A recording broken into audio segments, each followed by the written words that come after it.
Imagine getting sued because you didn't die. Imagine erasing yourself completely from someone's life just because they cheated. Or imagine planning your dream wedding and your own sister demands that you change everything because of her emotional condition. These aren't movie scripts. These aren't Netflix pilots. These are real Reddit stories. And today, we're diving into 3 of the wildest ones I've ever seen. So grab your headphones because every single story gets crazier the deeper we go. And trust me, you will not want to miss the 3rd one. Let's start. Story 1. I'm getting sued because I refused to die. Our first story comes from a Reddit user who survived something horrible, and instead of being celebrated, they're being punished for it. Yes, here's what they wrote. A few years ago, I got really sick, like dying sick. I was in and out of the hospital. Doctors were preparing my family for the worst, and honestly, I didn't think I was going to make it either, but somehow I pulled through. I recovered. Not fully, but I survived. And here's where the story takes a turn. Last week, I got a letter. My half-brother is suing me. Because he says I faked my illness to get sympathy, attention, and financial help from the family. He claims I manipulated everyone. He actually wrote that I should have just accepted the outcome instead of dragging the family through emotional stress. Imagine surviving a near-death experience, and someone is mad at you for it. The Redditor continues, I tried to explain myself. I offered to talk. I even offered to arrange a payment plan for the money he says I owe him. But nothing works. I'm terrified he's going to take this to court. I don't know how to tell my mom. I don't know how to face the rest of my family. This person literally survived something life-threatening, and instead of being supported, they're being blamed. It's heartbreaking, and honestly, it shows how twisted family dynamics can get when money and resentment get involved. And here's my take. Surviving is not a crime. Recovering is not manipulation.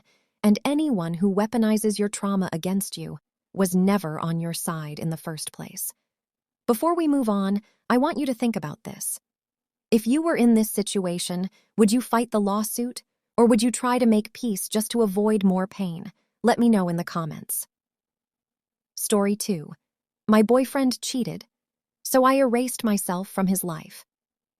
Our second story is emotional in a different way. Not dramatic, but deeply human.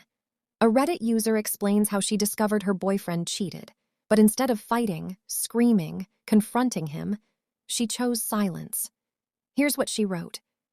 When I found out he cheated on me, I didn't yell. I didn't cry. I didn't argue. I just stopped. I stopped responding. I stopped explaining. I blocked him everywhere. I erased every photo, every chat, every piece of our story. It was like I hit delete on an entire chapter of my life. She continues.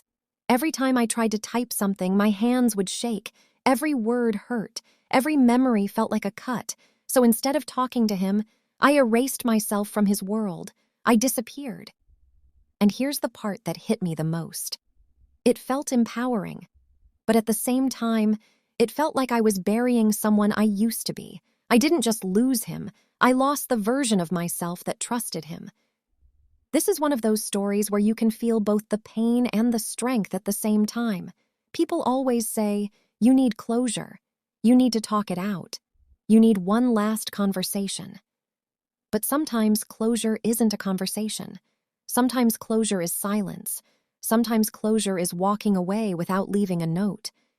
Here's what I want to ask you watching this. If someone betrayed you, would you confront them? Or would you disappear and let silence speak for you? Story 3. I don't care about my sister's condition. I'm having my wedding my way. Okay, this last one gets intense. It comes from someone who's planning their wedding, the most important day of their life. And their sister has something called rejection-sensitive dysphoria, or RSD, which makes her extremely sensitive to rejection and criticism. Here's the situation. The bride wants a simple, beautiful ceremony. Her sister wants to change everything. The guest list, the seating arrangement, the speeches, the timing, all because she's terrified of feeling left out or not included enough. The Redditor writes, She told me she wouldn't come to the wedding unless I adjusted the entire event around her emotional triggers. I love my sister, but this is my wedding. I can't rebuild the whole day just to manage her reactions. She continues, I understand her condition. I support her every day, but I can't sacrifice the biggest moment of my life to make her comfortable. She says I'm cruel. She says I don't care, but that's not true. I just need this one day to be about me. And honestly, I agree with her. Mental health is real, but so are boundaries. And love doesn't always mean changing your life to fit someone else's emotions. This bride isn't being selfish. She's being human. She's allowed to have her moment. She's allowed to celebrate without walking on eggshells.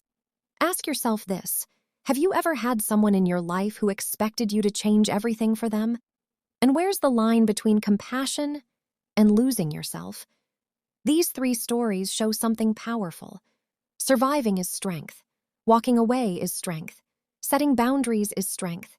And every single one of these people, the survivor, the woman who erased herself, the bride defending her wedding, they all chose themselves.